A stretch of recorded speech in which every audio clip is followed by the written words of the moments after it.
سوچ میں پڑ گئی کہ شاید میں اس موضوع پر انصاف بھی کر سکوں گی یا نہیں، کیونکہ بطور شاعر ادب بھی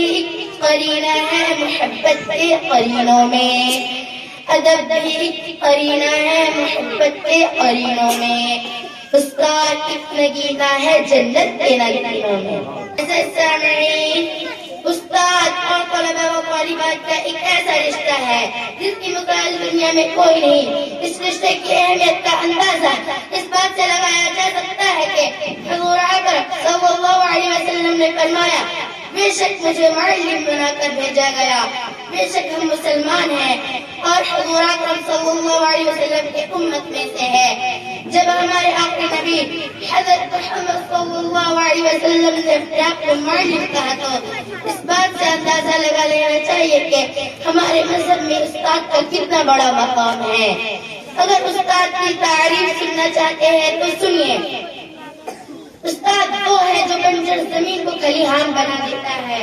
استاد وہ ہے جو پتھر کو تراش کر ہیرا بنا دیتا ہے، استاد وہ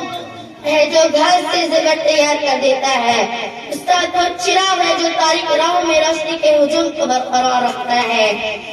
استاد وہ ہے جو مٹی کو سونا بنا دیتا ہے، استاد وہ پھول ہے جو اپنے خوشبو سے پورے معاشرے کو معطر کر دیتا ہے۔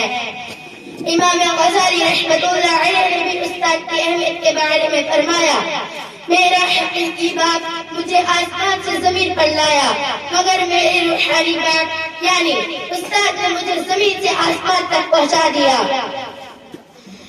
خزاں کے موسم میں بھی بہار دیتے ہیں، خزاں کے موسم میں بھی بہار دیتے ہیں،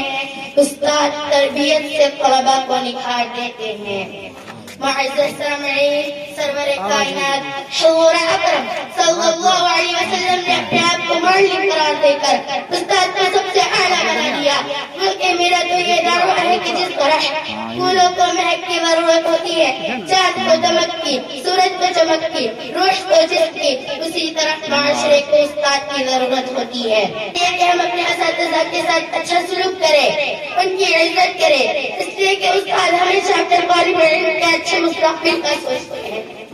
استاد ہمیشہ اپنے طالب علم کو دل سے محنت کرواتے ہیں، اور طالب علم کا بھی یہ فرض ہے کہ وہ اپنے استاد کے ساتھ اچھا سلوک کرے، کا بھی یہ فرض ہے کہ اپنے استاد کی ہر ایک بات مانے۔ حضرت علی رضی اللہ عنہ نے استاد کی اہمیت کے بارے میں فرمایا، جس نے مجھے ایک لفظ بھی پڑھا دیا وہ میرا استاد ہے۔ اساتذہ کے ساتھ احترام کرنا چاہیے۔ میں اپنے اساتذہ سے بہت محبت کرتی ہوں اور ہمیشہ ان کی لمبی عمر اور اچھی صحت کے لیے دعا گو ہوں۔ استاد کی عزت کو ترازو پہ نہ تولو، استاد کی عزت کو ترازو پہ نہ تولو، استاد کو ہر دور میں انمول ہوتے ہیں، جن کے کردار سے آتی ہے صداقت کی خوشبو، جن کے کردار سے آتی ہے صداقت کی خوشبو، ان کی تدریس کے پتھر بھی پگھل جاتے ہیں۔